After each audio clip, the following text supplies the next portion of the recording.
film them. Why? Well, you can take pictures of them, but just don't take it with the flash on. Thank you, my love. They are these two over the that one right there, the black one. She's not related to those two. The pink and the brownish one you see over here. Those two are related, and this one is just like a friend because this one came from a different mom because she's black over here. She's and this one, her name, and they have a lot of poop in the tank because they just came back from a long car ride. So we finally did it. My daughter has wanted axolotls for well over a year, and we ended up with 3. When we first started talking about getting axolotls, I had a lot of people say, you know, my kids always wanted one, or I've always wanted one.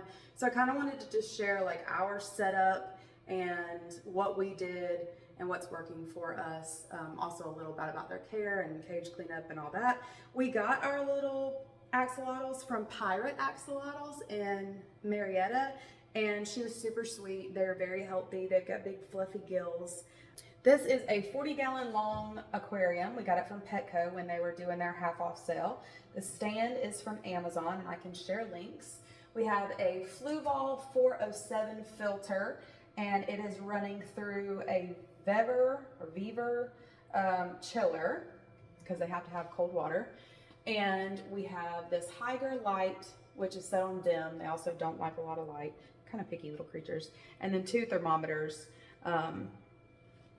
So when you first start setting up your tank, after you fill it up with water before you put any creatures in it, you have to cycle it.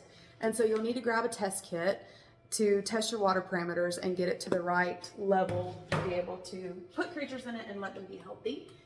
And you'll also need Prime and Stability. These are both Seachem products, and you use them both to get your tank ready for creatures.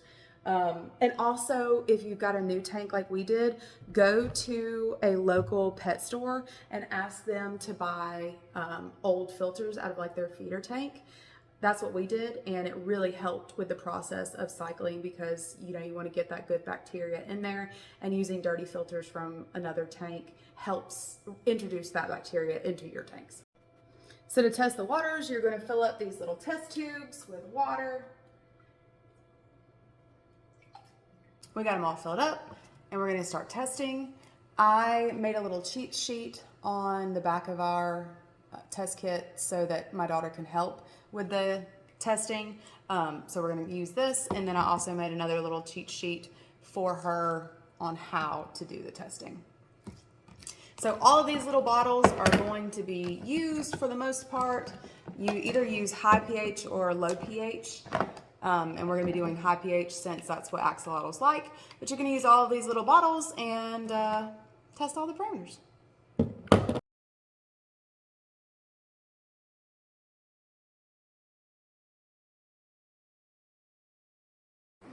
All right, we have waited 5 minutes.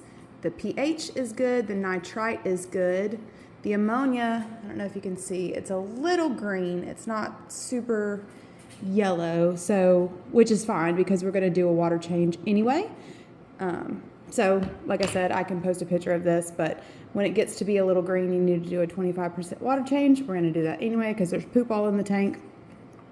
And our nitrates are good, which that's the part of the cycling process that has to build up, is those nitrates. Some other stuff you'll need. They eat worms.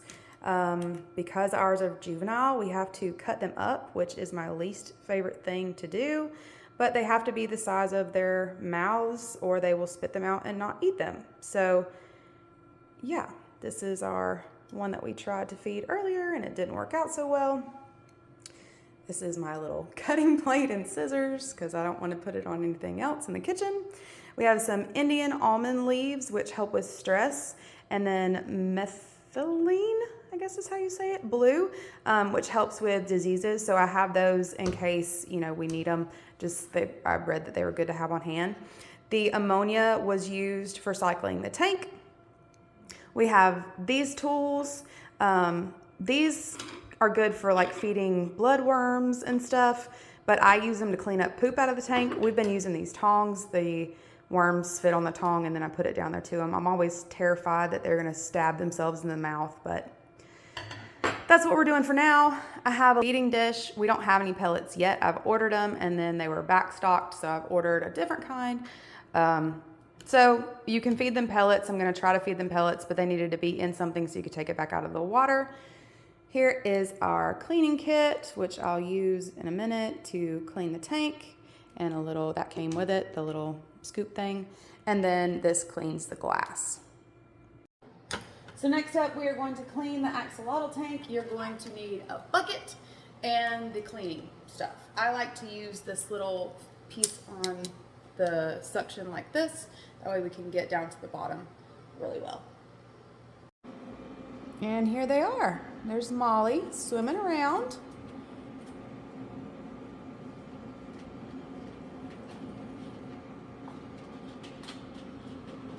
Here's Midnight.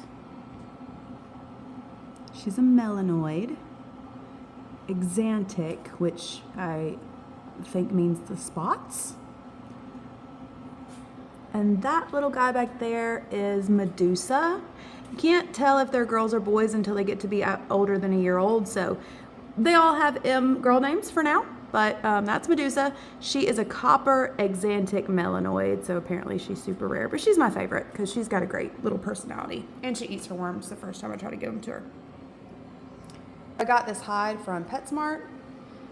This log came from Petco, and it has an anubius already on it. The anubius helps with oxygen in the tank. Eventually we'll get some more plants, but they're expensive. So, and this is anacharis, I think, maybe I'm saying that right. This one helps keep the ammonia down in the tank, and also once we get some sand in here, when these guys get bigger, I can put it down into the sand. So for now I've just got it floating around in there. All right, let's get these guys cleaned up.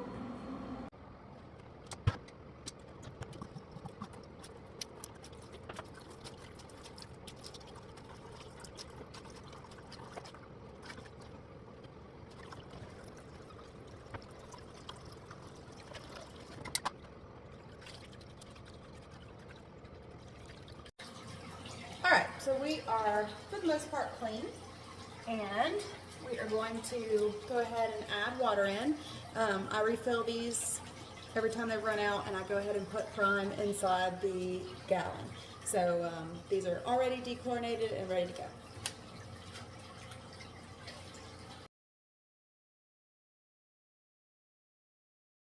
We got most of the stuff out of here. I'm gonna wait and let the debris kind of settle. We've still got some floaties. I'm gonna let the debris settle, and then I will go in there again and finish cleaning up the bottom. But yeah, this is pretty much what they do all the time.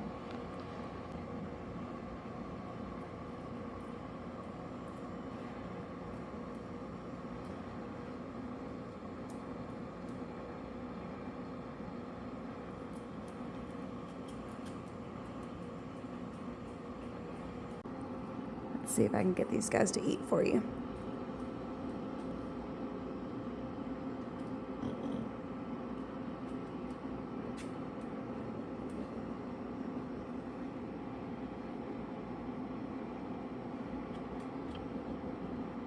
There she goes.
Midnight is being a very picky eater today, and I don't know why.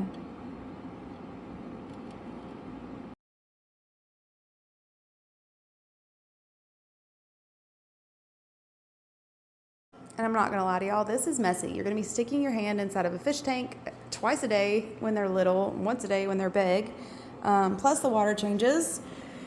And Midnight is back there pooping right now, which is probably why she didn't want to eat for us. So yeah, they're messy little creatures. But here we are. Here's our cleaned out tank.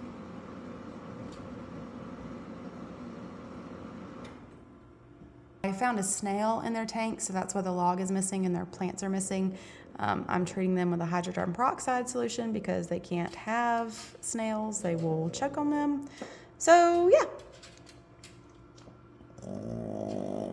I see you, baby.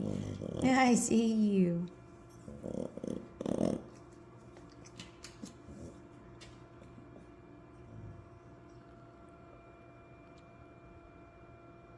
And you can't have 3.